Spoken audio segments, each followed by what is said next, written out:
Welcome. I'm Jessica Tejan, and this is the Evolving to Exceptional podcast, where we talk about reaching peak performance in our workplaces, homes, and communities so that we can live our best life possible, an exceptional life.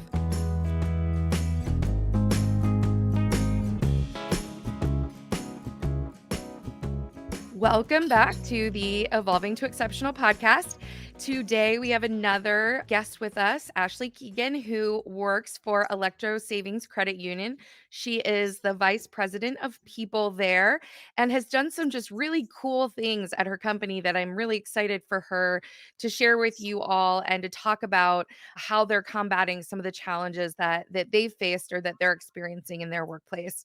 Ashley, I want to give you a chance to kind of introduce yourself. Tell us a little bit about your background, your experience, and why it is you do what you do.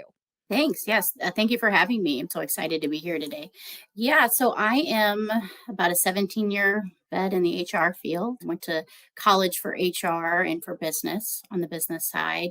And I was lucky enough and fortunate enough to get a job in HR right after college, which is kind of hard to do when you don't have any experience. And I typically was on the banking sector of HR. Throughout the years, I had held various HR positions at other companies, just making my way up the ranks, small companies to large companies. I had an opportunity to get back into the banking sector right after I finished my master's degree.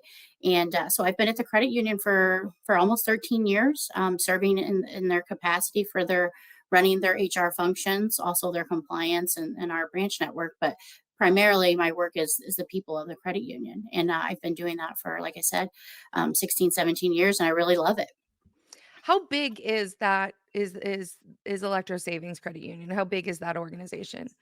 We're considered a mid-sized credit union. We have a little under 60 employees. And you said you've worked at kind of different size HR functions before. Do you have one that you really like, or what are maybe some of the things that you like or don't like about bigger versus smaller? Well, the bigger have bigger teams, right? So you have dedicated recruiters, you have dedicated trainers, you have payroll and comp employees. So I like that, but I also enjoy the smaller because you really get that more generalist feel. You really get to dive in and learn everything about each one of those functions of HR. So although the bigger comes with its perks because you have more to spread the work out and those to focus on those areas where they're particularly skilled at. Becoming a whole rounded HR professional, I think, is most important because you just never know what you're going to encounter on a day-to-day basis.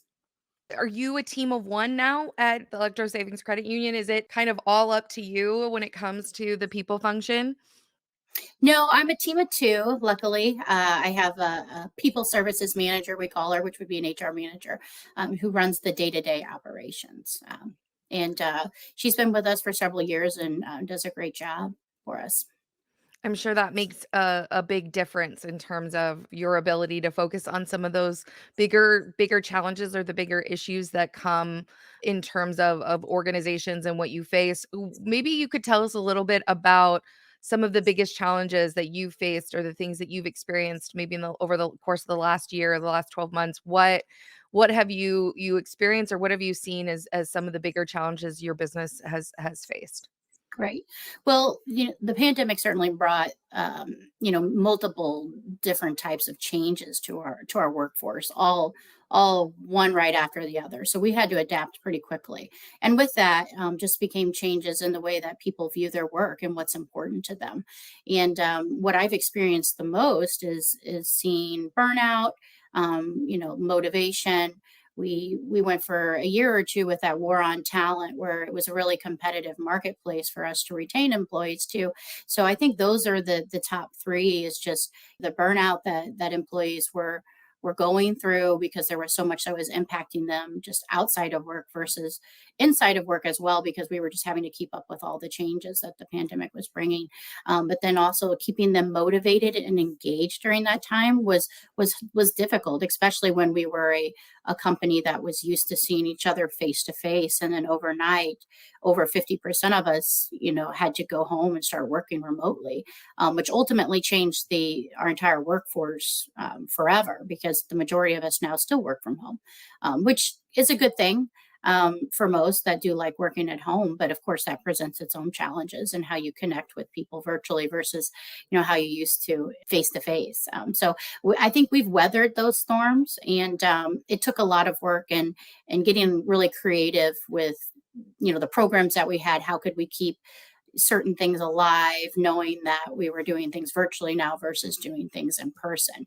And we just really had to shift our focus and our thinking to be able to be successful in keeping the staff engaged and motivated. And I was really proud of the work that we've done to keep the staff going during this time. And it seems to have, like I said, the storm has seemed to weathered, but I really think we're out on the other end of it at this point. But as you know, motivating and engaging is an ongoing thing. So So do you feel like you've been kind of maybe struggling throughout the last year with that burnout or those high levels of stress that are coming on the heels of many years, right? Of all the experiences we had in the pandemic and going remote.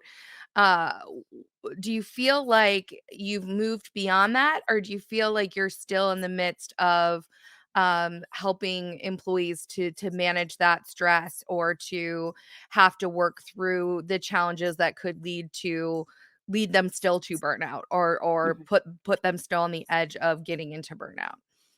We are still dealing with it almost daily. More on the more the middle management is where I see it the most, or they're more prone to suffer from burnout. But the reality is it's still there. We put some cultural guidelines and what we call rules in place in order to ensure that staff was really enjoying a work life balance that they should. Because at one point I was just so many employees were telling me how burnt out they were, and I realized, they, even though you give them all the guidance and the advice that you can, they actually weren't going to take it. So I had to go and say, hey, what can we do to actually put some boundaries in place when it comes to hours that we work, when it comes to when we meet, how often we email, and when. So we had to put those parameters into place, and it really proved very beneficial for us. And one of the reasons why I say that is because if you've had that colleague that emails you at 8 or 9 p.m. at night, and then you feel like you need to respond. So we had a lot of that going on, whether it be Monday to Sunday, and staff never feeling like they could truly disconnect because they felt like they had to keep up with that. We put parameters in place that says you can only email between 8 a.m. and 6 p.m. And you can only meet between 9 and 12 and 1 and 4, and we don't meet on Fridays because those are your desk days, those are your catch-up days. And that proved really beneficial to us because then everyone was on board. No one was on the weekends worried about, hey, my boss is working, I should be working. If this person's working, they're my competition at work, I need to step up and start working. So everyone's on the same page, and you can now enjoy your evenings and your weekends with no back thought to whether or not, you're stepping in when you need to be, or that you're going that extra mile, because everyone's underneath the same structure and boundaries. And I really love that. And I think out of a lot of the things that came out of that virtual and learning how people were burning out because they were just working harder and longer. What the ability to work remotely did was we just worked all the time nonstop. You could work day, night, you could work through your lunches, you may not eat. Employees were just telling me all kinds of different stories about their work days. And I just thought, oh, shoot, well, we need to take charge of this for them. And we have to lead by example from the executive team. So we were really excited about doing that. And it's worked really, really well for us. And I can tell you the staff, they're very appreciative of that. I loved when you first told me about this. I just love what you put in place there to give people.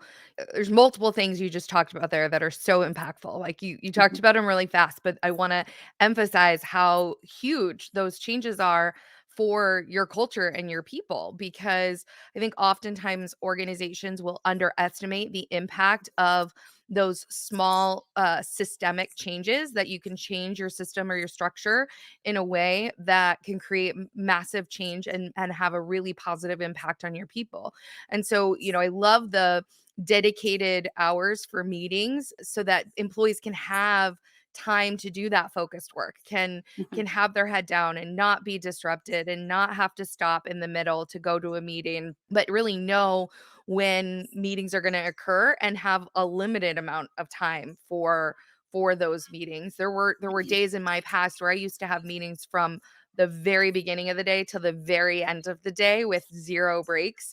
And ultimately, we know from neuroscience and the research that's been done that that decreases productivity, decision making, effectiveness, and a host of other performance metrics. So, what you've done is really optimize that performance of your people and done it in a way that changes the choices that they have to make rather than expecting them to have to make the choice. I think that's where, I don't know if you agree, but a lot of organizations miss the mark is they tell Mhm. people don't email at night, or they tell people, don't have so many meetings during the day.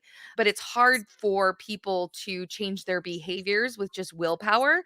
It's much more Right. effective when like the entire culture or system changes. Mhm. Right, and that's what I saw. It's we all have to be in it together to do this. Just one department deciding that they maybe would put some boundaries in place wasn't going to work because then you would still be getting emails from someone else. And we even went as far as to just educate on how to do meetings more effectively too.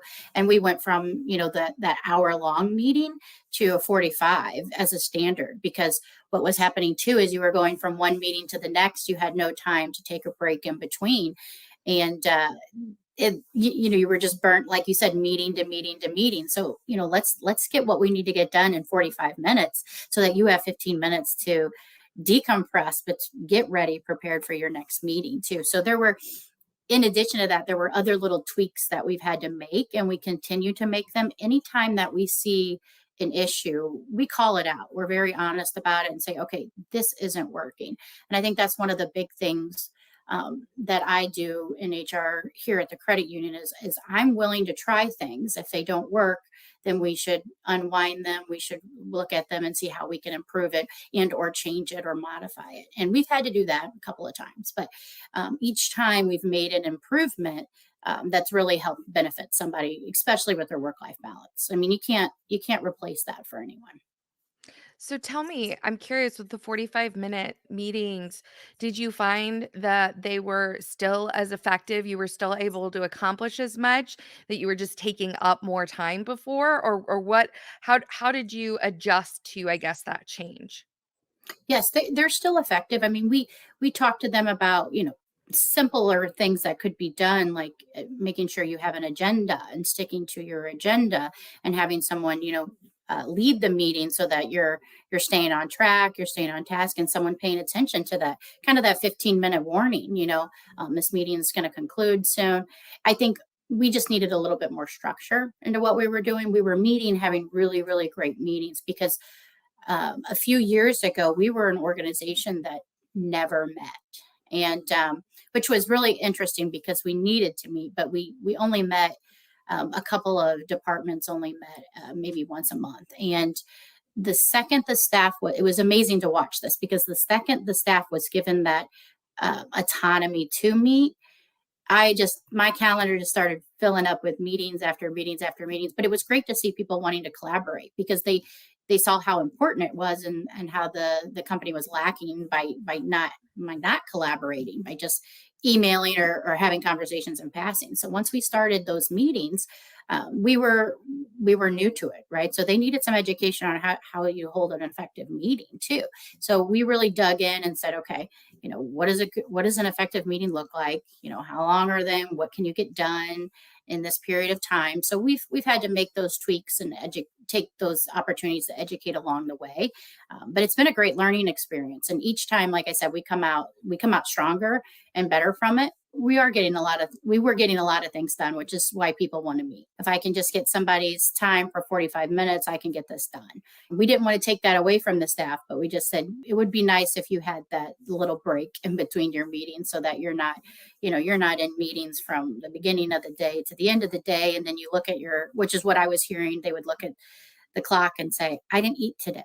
I said, okay, well, you need to eat, you need to hydrate, all of those things. So we just are helping them do that. I love how that has an effect then on the overall effectiveness, right, of the organization and the individuals and what they can accomplish because they understand what those boundaries are. They understand what the expectation is. And so there's not a consequence to it. There's not a consequence to, especially with the emailing, to not responding at night to an email that comes. And by limiting that emailing, and I think there's a lot of credit there to your executive team that you talked about setting that standard. My husband just went to work for a new company, and for years, our past culture was, lots of, you respond all the time, 24/7 kind of thing. And so he was responding to emails in the evening, and his new boss said to him, like, if you respond to one more email at night, like, I am going to cut you off. Like, you cannot keep doing that. And it was such a surprising response and refreshing. Mhm, And his response to me was like, "Oh, I know I'm in the right place now. Now I know I'm in a really good mhm. organization." And so I can see how, even though those things are so small, like the impact. Do you feel like it's helping with employee engagement, retention, reducing turnover, those types of things? Well, yes, we're sending the right message to staff, which is that we care about them first and foremost before we care about the bottom line. Whether or not someone works an hour or less a day because we've cut off their meeting time didn't matter to us because the productivity is still there. It's still proven to be there, and the staff is much more happy.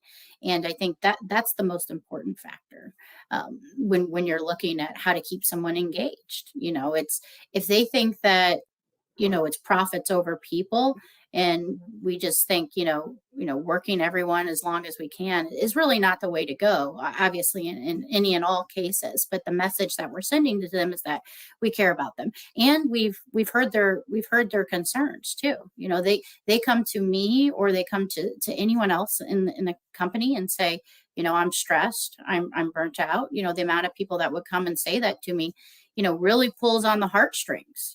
How can I really help, not only just this employee, but all employees? So, like you said, it levels the playing field. There's no competition, there's no consequence. And that's how it should be. How do you feel like that has progressed as you've had people in and outside the office? Because you said you've got some that have stayed remote, but there are some that are still physically in the office. How have these practices and maybe any other practices you've implemented impact your ability to maintain that engagement, maintain that culture despite being in two different places? We were used to getting together a couple of times a month in a setting, and so the first couple of months it was really different, because I think people suffered from just that physical disconnect, and we had to learn how to have relationships, working relationships with people over the internet, right, over video, and we weren't used to that. And some people aren't comfortable being on camera, or maybe they're just not great communicators over the internet lines. So it caused that in itself caused a tremendous amount of stress for people too. So how could we keep it going? We really had to look at what could we do to stay engaged with each other, but how could we do that virtually? And we did a couple of really really neat things during this time. Was we implemented a peer-to-peer recognition software that is where a system where you can give employees points, and they can redeem those in for experiences, or for cash, or for gift cards. But the gist of it is it's recognizing your peers on a global stage on the same website that everyone goes to, and they can see that Paul sent some points to John because he helped him out with something that was, maybe it was a computer issue or something like that. So we were keeping the praise and recognition all in one place, but we were giving people an opportunity to do that, but also keep it on a global stage where everyone can see that. So it was a way for us to stay connected. And the staff, I can tell you, they love that. They love that feed where they can go down and look and see who's been recognized today and for what. And then they can go in, and if they like the post, it's a high five to them, and then they give that person some points for the high five. But it was a way for us to collaborate and stay connected virtually. And and it just couldn't have came at a better time. We were looking at it ahead of time, but when things happened and we went to a flexible work arrangement program structure, we implemented this just right at the right time, because now it's integrated with Slack too, so you can get that notification on your phone too. And I can't tell you how much staff just loves doing that. But that was one neat thing that we did to try to bring everyone together, over the mix of those that still had to come into work, because we have members that we're serving, and there's still those people that will always have to come into the office. But how can they stay connected with me, because they may only see me once a month or once every quarter. This is a good way for us to stay connected, and they love it. And we're bringing everybody in on it too, which is great. It's not just someone sending me an email or I sending them an email, congratulating them on something. This is on a stage where everyone can see. Of course, you can make it private if you want, but the public recognition just goes so far. It goes so far, and staff loves it. And I think it's probably one of the coolest things that we have.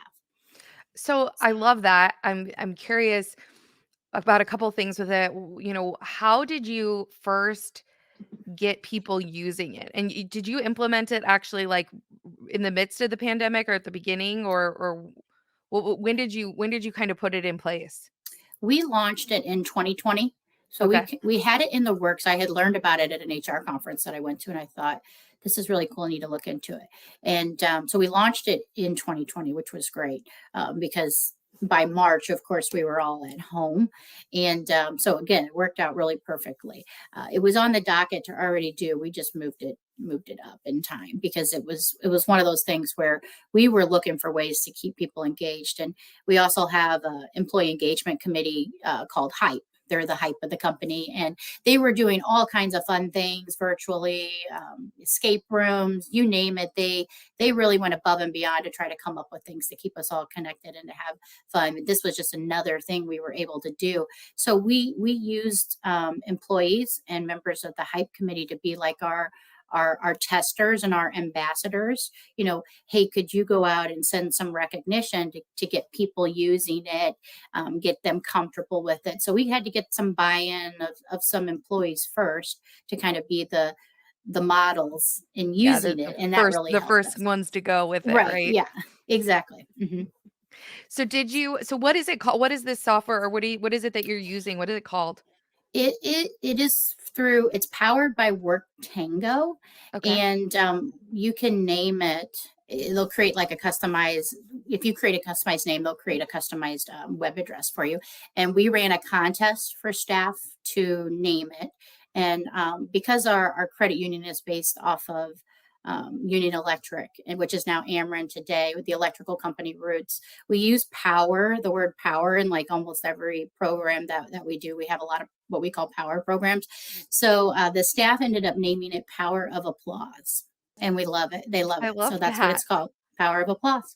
Mhm. So one of the things I observed is early on in the pandemic, when I think lots of organizations did different challenges and things like you talked about, and there was actually like an uptick in engagement. If you look at Gallup's metrics, I know we experienced this in my past organization, that engagement actually went up in 2020, and then Mhm. it started to dip in 21, 22, and now 23. We continue to see it slide Right. back down for the first time in a long time. And I'm curious, how you were able to maintain that activity level, or how you've been able to maintain that, um, as kind of the newness wore off, and as Mhm. that experience, that initial like response where everybody kind of banded together, now over many years, as you've remained kind of in this hybrid scenario, how have you kept the momentum going Right. on this? That's a great question.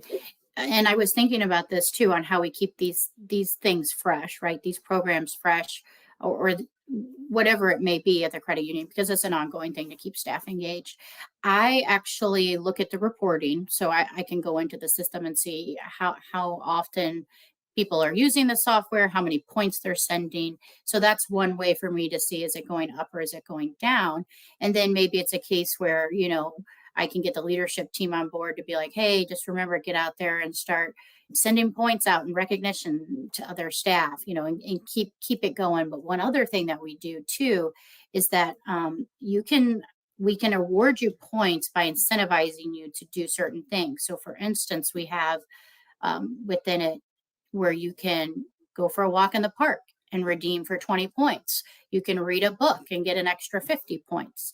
You can go visit a national monument and get 100 points. So, and those we can change up. So we change them up periodically to keep people engaged too. So, for instance, it'll say, eat a healthy meal, or I did 30 minutes of exercise, and say they can redeem that maybe once a year, or they can redeem it once a month. There's certain intervals that they can. So we try to go in and change those things to keep staff like, oh, there's a new one out there. I'm going to go and do this. But it also gets them doing things that are fun, gets them doing things that are important for their health and their well being, or just doing things that are good for other people too. So we try to really make that fun, but also make it where they feel a sense of accomplishment for those things too. So that's one way we keep it going, and it's a great tool to have that incentive through there.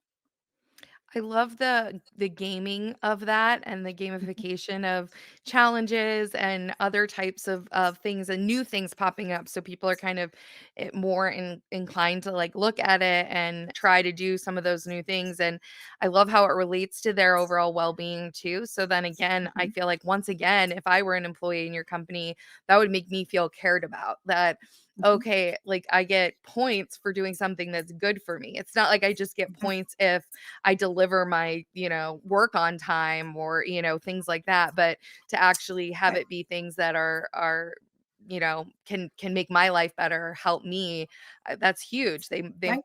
have you seen that play out in do you do an engagement survey or some type of survey? Have you seen that play out in terms of Mhm. those scores or the results that you get?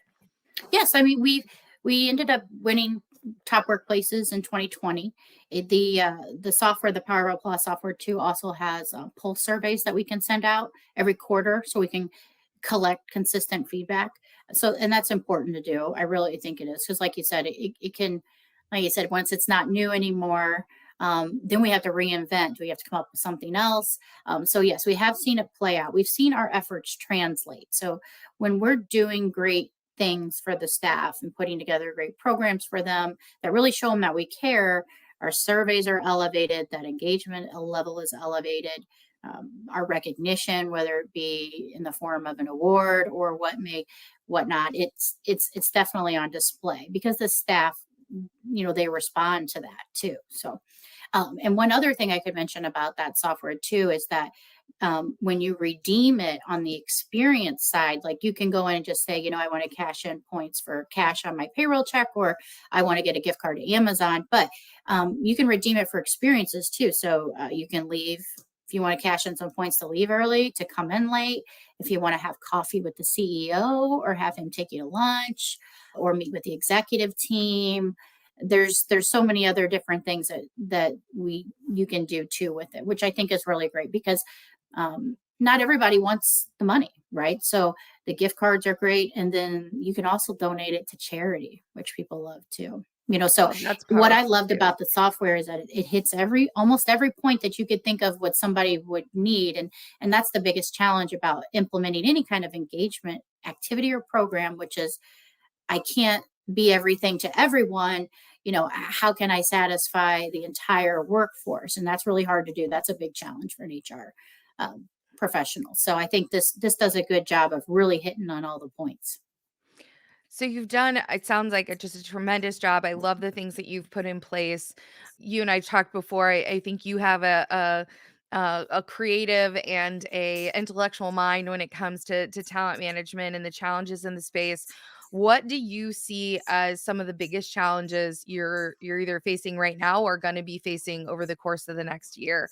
What do you see out in front of you that you are thinking about or trying to strategize around to figure out how best to address? I think we have to focus in on professional and self development for staff. I see now more than ever that people, they want to grow. but they want to have a job that has a purpose, and they're purpose driven more so than just, coming in doing A, B, C, and D and leaving. When they truly have a say in the company, they have a say in what they do, and they have a say in what we do. They're more engaged. But what I've learned is that people truly want to do more, they want to do better, they want to learn, they want to grow. We know that the war on talent really elevated salaries probably beyond, um, elevated those ranges probably beyond where they should have been, right? And wages are sticky on the way up, so you have to be careful about, meeting those demands when the war on talent was going on. So try to find other ways to retain staff if that's not in your wheelhouse. And one way to do that is by giving the staff opportunity to grow and develop. When you hire someone, you're making an investment in them. So why not? Why not? Anyone that has the ability to learn is going to want to do more. And why not teach them? A lot of companies look at the boomers, and succession planning is really going to be something that's a reality for a lot of companies. Are we prepared for that knowledge to walk out the door when they retire? And I can tell you, a lot of companies probably aren't prepared for it in the way that they think they would be, because that skill, goes with the person. If we're not teaching, and mentoring someone else along the way, which is why I love our mentoring program and the efforts that we do, to develop focused plans on employees, and really, trying to see the best in everyone. We meet quarterly, and we go over the talent of the organization, and we talk about how we can grow each and every individual in the organization. And I think that's really important, because if you're not getting together and talking, about your staff as far as what their attributes are, you might be really missing somebody that could really bring forth a positive contribution to the organization. So I think that's very important. But for me, it's giving those opportunities for professional development and really making them happen, even if it's something small. If there's a will, there's a way, and the company can come up with things to develop people, no matter what level of the position. You just have to really get creative with it at times.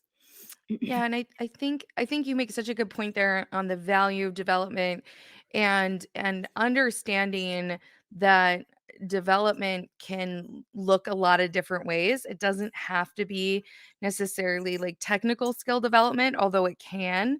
But that there's a lot of different elements, I think, sometimes that organizations forget, or aren't thinking of, those different pieces. And that kind of comes into play with what you talked about with retirement of, the boomer generation, and that one of the things I've observed is, that maybe we overlook. It's not so much the technical skills, or even the like customer, knowing customers or knowing how to do certain things.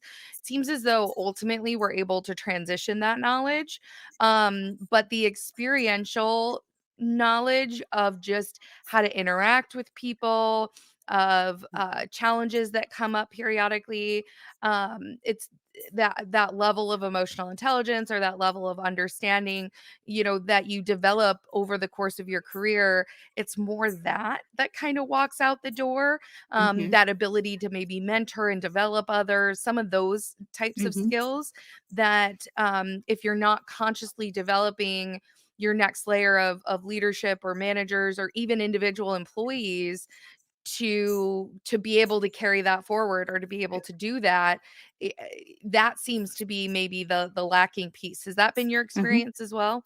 Yes, exactly. It's that institutional knowledge, and you're right. The experiences that they've gained are just very commonplace to them when they encounter them. Think about somebody that doesn't have 15 years of dealing with that same exact scenario or a version of it. If they're not trained or mentored, they're not going to know how to do it. And then at that point, it could create stress and strain on the organization, because then there are other people that have to get involved to try to help out in those areas, when really, if you have a good solid mentoring program and you start that early on, with those that are showing the promise and the want to be leaders and develop, get them in and get them going. It's even if it's getting them to webinars and conferences, job shadowing, whatever it may be. There's little things that you can do, and there's grand things that you can do to try to develop people. But you have to start somewhere, which is what's important, is the actual starting to do it, because you'll find yourself in a position where that institutional knowledge is gone, and then you're kind of scrambling. And that's, I think some companies find themselves in that. And I've seen it, within the industry, just because um, this is a great industry to work in. And we have lifers, that have worked 20, 30 plus years, but they've also worked at the company long enough to mentor and train their replacements too. So it's just one of those things that you can't really put on the back burner. It needs to be a priority. The succession planning does. So what do you think is some of the hardest or parts about doing that development or getting that development in place for your people? What are some of the hurdles towards accomplishing that? Well, if you're looking at succession planning, they're usually someone that's in a higher level position, right? They've probably been with the company for a long time. They're a high performer. They may not necessarily have the time, or the desire to want to put forth the effort to train a replacement, or to bring someone up along the ranks. You really do have to have an innate desire to want to coach and teach and mentor someone. You have to get excited about it. Um, I tell the people on my team that everything I know, I'm going to teach you, because there is no purpose in me keeping that information to myself. Why would I want to do that? I want you guys to grow, and so that when I prepare for my next role, you guys are ready to step in and you're ready to go. But those in those positions where they are planning to exit, they have to take that same mindset, that it's time and effort to mentor someone. It's easy to just continue to do the job and not teach anybody, and just take on more and more and more, right? That's the easy part. It actually, it's time and effort that you have to put in to mentor and to coach and train and develop. So that willingness has to be there. So you have to have a strong executive team that says this is a priority for us. And like, for instance, with our mentoring program, we said, we committed to, we are each going to mentor one person a year. We're going to put that in place where we're going to mentor somebody a year. There's, whoever that we've deemed either wants to be in the program, or someone that we have vetted and said they should be in the program, but we're going to do one a year. So we make a commitment back, and we track that. And if at the end of the time, if there still needs to be more time, then we keep going, or we do a focused development plan, or we hand it back off to that person's manager and say, okay, here's the things to still develop on. It's an ongoing thing. It never ends. We never stop learning. I think I love what you talked about with it's different, it's harder to teach. One of my favorite sayings is you don't really know it until you've had to teach someone else how to do it. That is really when you institutionalize that knowledge and you can really impart it to another. That's kind of mastery. That's the highest level of skill set development that there is once you are at that level where you can actually train someone else to Mhm. do it. And so I agree with you. It's that is definitely the hardest part about a role is having to transition. It's easier to just keep doing it yourself for Mhm. sure. Right. Well, I love everything that you've shared with us here, Ashley. It's so powerful. All the work that you guys are doing, all the progress that you've made, and it really sounds like even though you're talking about those challenges moving forward, you've got that leadership buy-in and that plan in place that will help you to be successful in spite of those challenges or those hurdles that get in the way. As we wrap up today, are there any final thoughts that you have that you want to share with the audience, or any final words of wisdom you want to share? Yeah, I think from an HR perspective, and for HR professionals out there, don't be afraid to get creative and to challenge norms in HR, and to really step out of that comfort zone. If there is a certain way that we've operated and functioned over the years, and there's a reason for that. Um, but the reward that comes with stepping out and getting creative and really putting those people first, um, is just what it can do and the way it can transform your company is so important. And be culture driven. Make sure you have a really defined culture and that everyone in the company is buying into that.